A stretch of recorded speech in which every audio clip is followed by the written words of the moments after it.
সুপ্রিয় দর্শক বন্ধুরা আসসালামু আলাইকুম। আশা করছি আপনারা সবাই অনেক বেশি ভালো আছেন। তো আজকের এই ভিডিওতে বেসিক্যালি আমরা এমন একটি স্মার্টফোনে আলোচনা করব যে স্মার্টফোনে কিন্তু মাত্র 14,000 টাকা প্রাইস সেগমেন্টের মধ্যে অ্যামোলেড ডিসপ্লে থাকছে, সাথে গেমিং প্রসেসর, সাথে ভালো ক্যামেরা সেটআপ এবং ভালো ব্যাটারি ব্যাকআপ, ওভারঅল সব দিক দিয়ে পারফেক্ট এটি প্যাকেজ বলতে পারেন। হ্যাঁ ভিউয়ার্স, কথা বলছিলাম আইটেল S25 স্মার্টফোনটিকে নিয়ে। অবিশ্বাস্য হলে সত্যি, স্মার্টফোনটি কিন্তু 14,000 টাকার প্রাইস সেগমেন্টে যা কনফিগারেশন অফার করছে তা এখনো পর্যন্ত কোনো স্মার্টফোনে কিন্তু কোনো স্মার্টফোন কোম্পানি কিন্তু এখনো পর্যন্ত কিন্তু প্রোভাইড করতে পারেনি। আইটেল S25 স্মার্টফোন কিন্তু প্রোভাইড করছে। ফোনটির হাইলাইটেড স্পেক্স নিয়ে কথা বলতে গেলে ফোনটিতে ব্যবহার করা হয়েছে 6.78 ইঞ্চেসের একটি ফুল এইচডি প্লাস রেজলিউশনের একটি অ্যামোলেড প্যানেল ইউজ করা হয়েছে। ইউনিসক T620 এর একটি প্রসেসর ইউজ করা হয়েছে। 6GB র্যামের সাথে থাকছে 128GB ইন্টারনাল স্টোরেজ এবং ব্যাক সাইডে 50 মেগাপিক্সেল ক্যামেরা, ফ্রন্টে 32 মেগাপিক্সেল ক্যামেরা, 5000 mAh বিশাল ব্যাটারির সাথে থাকছে 18 ওয়াট চার্জিং সুবিধা, আর থাকছে উল্লেখযোগ্য ফিচার। তো আইটেল S25 স্মার্টফোন এক্স্যাক্টলি আপনার জন্য কেমন হবে,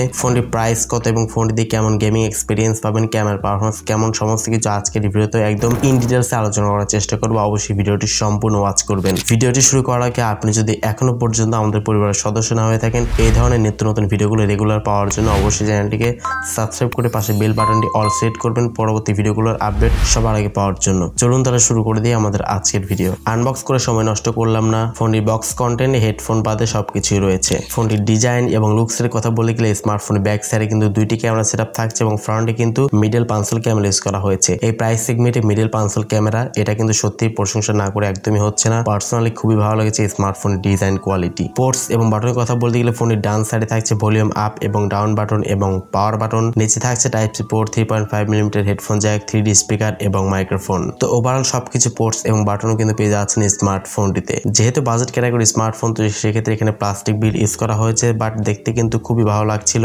ফোনটির ডিসপ্লে সেকশনে কথা বলতে গেলে ফোনটির ডিসপ্লেতে আপনারা পেয়ে যাচ্ছেন 6.78 ইঞ্চেসের একটি ফুল এইচডি প্লাস রেজলিউশনের একটি অ্যামোলেড প্যানেল ইউজ করা হয়েছে। ডিসপ্লেতে আপনারা পেয়ে যাচ্ছেন 120 হার্টজের একটি রিফ্রেশ রেট সুবিধা, 1800 নিট স্পিড ব্রাইটনেস সুবিধা পেয়ে যাচ্ছেন স্মার্টফোনটিতে। তো যেহেতু এখানে ফুল এইচডি প্লাস থাকছে এবং অ্যামোলেড থাকছে, তো সেক্ষেত্রে অবশ্যই ডিসপ্লে কালার কন্ট্রাস্ট স্যাচুরেশন মোটামুটি ব্যালেন্স বলতে পারেন এবং 120 হার্টজের রিফ্রেশ থাকে, অবশ্যই মোটামুটি স্মুথলি ফোনটিকে আপনারা চালাতে পারবেন। ডিসপ্লে কোয়ালিটি নিয়ে কোনো প্রকার ইস্যু নেই, যেহেতু বাজেট ক্যাটাগরি স্মার্টফোন এই প্রাইস সেগমেন্টে যা ডিসপ্লে অফার করছে তা অবশ্যই ভ্যালু ফর মানি বলতে পারেন। ফোনটির পারফরমেন্স এখানে ইউজ করা হয়েছে অ্যান্ড্রয়েড 14 এর সুবিধা, আপ টু 2 মেজর অ্যান্ড্রয়েড আপগ্রেডের সুবিধা পাচ্ছেন।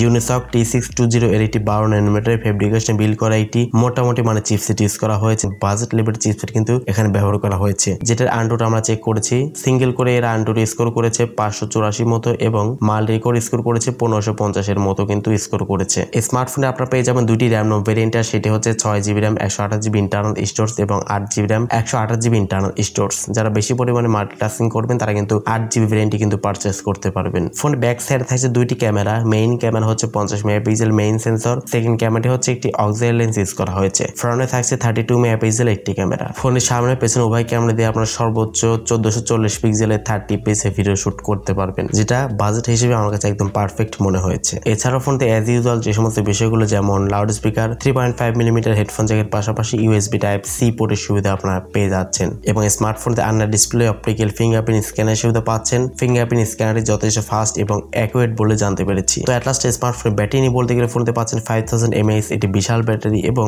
18 ওয়াট একটি চার্জিং সুবিধা। 5000 mAh দেওয়াতে অবশ্যই ভালো একটা চার্জ ব্যাকআপ এখান থেকে আপনারা অনায়াসে পেয়ে যাবেন, যেহেতু AMOLED ডিসপ্লে খুব একটা বেশি ব্যাটারি বার্ন করে না, তো সেক্ষেত্রে অবশ্যই ভালো একটা চার্জ ব্যাকআপ এখান থেকে আপনারা অনায়াসে পেয়ে যাবেন এবং 18 ওয়াট চার্জারে দিয়ে 2 থেকে আড়াই ঘন্টার মধ্যে ফোনটিকে ফুল চার্জ করা সম্ভব। আইটেল S25 স্মার্টফোনটি আপনারা বর্তমান সময়ে 6GB র্যাম এবং 128GB ইন্টারনাল স্টোরেজ এই ভেরিয়েন্টটি পেয়ে যাবেন 13,990 টাকা, তো অলমোস্ট 14,000 টাকা প্রাইস সেগমেন্টের মধ্যেই। এই প্রথম আইটেল এমন একটি স্মার্টফোন আমাদের লঞ্চ করলো যে স্মার্টফোন আসলে কমপ্লেন করার মতো কোনো প্রকার সুযোগ নেই। এই প্রাইস সেগমেন্টে যা অফার করছে অবশ্যই প্রশংসা না করলে একদমই হচ্ছে না। তো আপনাদের যাদের বাজেট 14,000 টাকা প্রাইস সেগমেন্টের আশেপাশে, 15,000 টাকা আন্ডার 15কে, তারা কিন্তু অনায়াসে চোখ বন্ধ করে আপনারা আইটেল S25 স্মার্টফোন কিন্তু নিতে পারেন, কোনো সমস্যা নেই। আর যারা অলরেডি আসলে আইটেল S25 স্মার্টফোন ইউজ করছেন তারা কিন্তু আমার কমেন্ট সেকশনে কমেন্ট করতে পারেন যে আসলে ফোনটি কেমন চলছে, সেটা কিন্তু কমেন্টস করে জানাতে পারেন। তো আজকের মতো পর্যন্তই। আল্লাহ হাফেজ, আসসালামু আলাইকুম ওয়া রাহমাতুল্লাহ।